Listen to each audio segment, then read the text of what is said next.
আসসালামু আলাইকুম প্রিয় দর্শক, আশা করি সবাই ভালো আছেন, সুস্থ আছেন। আশা করছি আমার আজকের ভিডিওটা আপনাদের কাছে অনেক অনেক ভালো লাগবে। ভালো লাগলে সবার কাছে অনুরোধ রইল লাইক দিয়ে ভিডিওটা দেখা শুরু করবেন। আজকে রান্না করব খাসির মাংস আর খুব সিম্পল একটা সাদা পোলাও রেসিপি। এর জন্য আমার লাগবে সাদা এলাচ, কালো এলাচ, দারচিনি, তেজপাতা, শুকনো মরিচ 3-4টা আর দিয়ে দিব কিছুটা পেঁয়াজ কুচি, আস্ত জিরা। সব কিছু একটু তেলের সঙ্গে ভালো করে ভেজে নিব।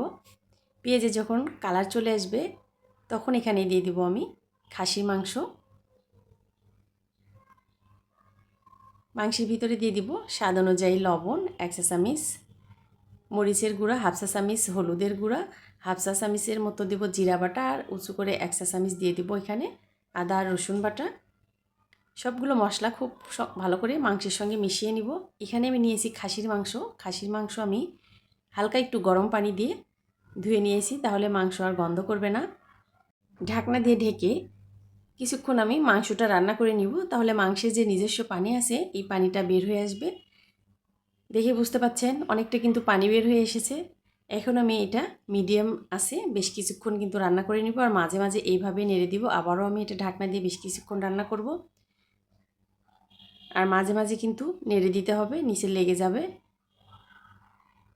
এই মাংসটা রান্না হতে খুব বেশি সময় লাগে না, খাসির মাংস তাড়াতাড়ি রান্না হয়ে যাবে। আমি আবারও এটা ঢেকে দিব কিছুক্ষণ, দিয়ে তারপরে আবারও এভাবে নেড়ে দিব। একদম মাংসের উপরে যখন এইভাবে তেল উঠে আসবে তখন আমি এখানে দিয়ে দিব 1 চা চামচ টক দই। টক দই দিয়ে মাংসের সঙ্গে আমি মিশিয়ে নিব। এই পর্যায়ে চুলার জালটা আমি মিডিয়াম থেকে লো হিটে রেখেছি, না হলে টক দই আবার ফেটে যাবে। যারা নতুন রাঁধুনি তারা কিন্তু অবশ্যই টক দই মিশিয়ে নেওয়ার সময় চুলার জালটা মিডিয়াম থেকে লো হিটে রেখে মিশিয়ে নেবেন, নাহলে টক দই ফেটে যাওয়ার সম্ভাবনা থেকে যাবে। এখানে আমি দিয়ে দিব এখন মাংস সিদ্ধ হওয়ার জন্য গরম পানি। এই পানিটা দিয়ে ঢাকনা দিয়ে ঢেকে আমি কিছুক্ষণ রান্না করে নিব, আর মাঝে মাঝে নেড়ে দিব, নাহলে মাংস কিন্তু নিচে লেগে যাবে। এই পর্যায়ে মাংস কিন্তু অনেকটা সিদ্ধ হয়ে এসেছে। আমি এখন এখানে দিয়ে দিব ঝোলের জন্য পরিমাণ মতো পানি। খুব বেশি দিব না, কারণ মাংসটা একদম সিদ্ধ হয়ে গেছে, খুব সময় লাগবে না। এই পানিতে যখন বলক উঠে আসবে তখন এখানে দিয়ে দিব আমি 1 চা চামচ গরম মশলা গুঁড়া, 1/2 চা চামচ জিরা গুঁড়া আর 1/2 চা চামচ ধনিয়া গুঁড়ো। দিয়ে দিব কয়েকটা কাঁচামরিচ। একটু জাল করে নিয়ে এটা আমি চুলা বন্ধ করে দমে রেখে দিব 3-4 মিনিট। একদম কাছ থেকে দেখিয়ে দিচ্ছি কতটা সুন্দর হয়েছে। এটা দেখতেই সুন্দর না, খেতেও কিন্তু অসাধারণ।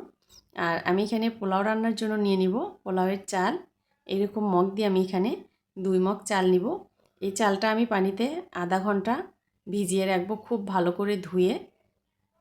আধা ঘন্টা পর একটা আমি ডালাতে উঠিয়ে রাখবো পানি ঝরিয়ে। পোলাও রান্নার জন্য আমি প্রথমেই দিয়ে দিব সাদা তেল, আর এখানে দিয়ে দিব 3টা পেঁয়াজ। পেঁয়াজটা আমি একটু কালার করে ভেজে নেব।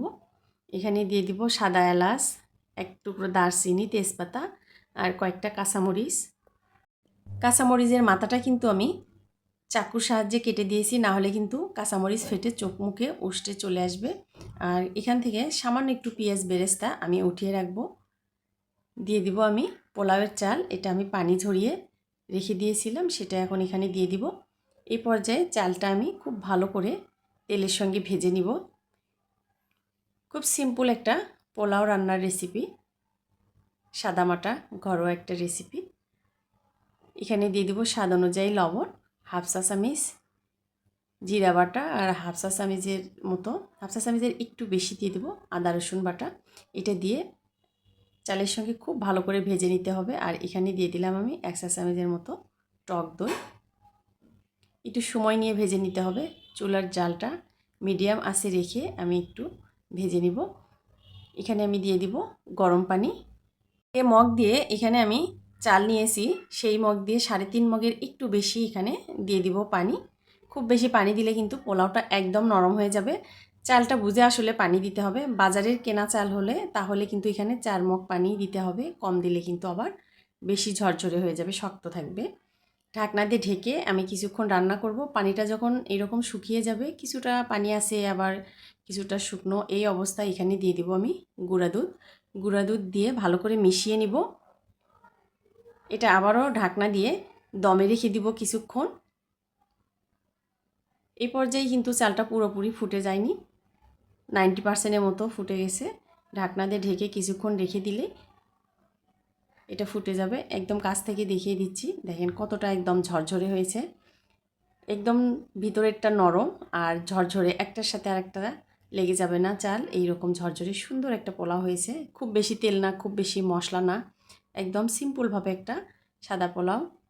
তবে খেতে কিন্তু খুব ভালো লাগে। বেশি তেল মশলা দিলেই যে শুধু খেতে ভালো হয় তা কিন্তু না, এটা মাংসের সঙ্গে খেতে কিন্তু খুব ভালো লাগবে। আমি একটা বাটিতে উঠিয়ে এটা দেখিয়ে দিচ্ছি আর কাছ থেকে দেখিয়ে দিচ্ছি। এটা দেখেন একদম ঝরঝরে সুন্দর হয়েছে। আমার আজকের রেসিপি ভালো লাগলে প্লিজ লাইক কমেন্ট শেয়ার করবেন। যারা এখনও ভিডিওতে লাইক দেন নাই তাদের কাছে অনুরোধ রইল ভিডিওতে একটা লাইক দিয়ে দিবেন। আর আমার ভিডিওটা একটু যদি ভালো লেগে থাকে প্লিজ আমার চ্যানেলটা সাবস্ক্রাইব করবেন। সবাই ভালো থাকবেন, সুস্থ থাকবেন। আল্লাহ হাফেজ।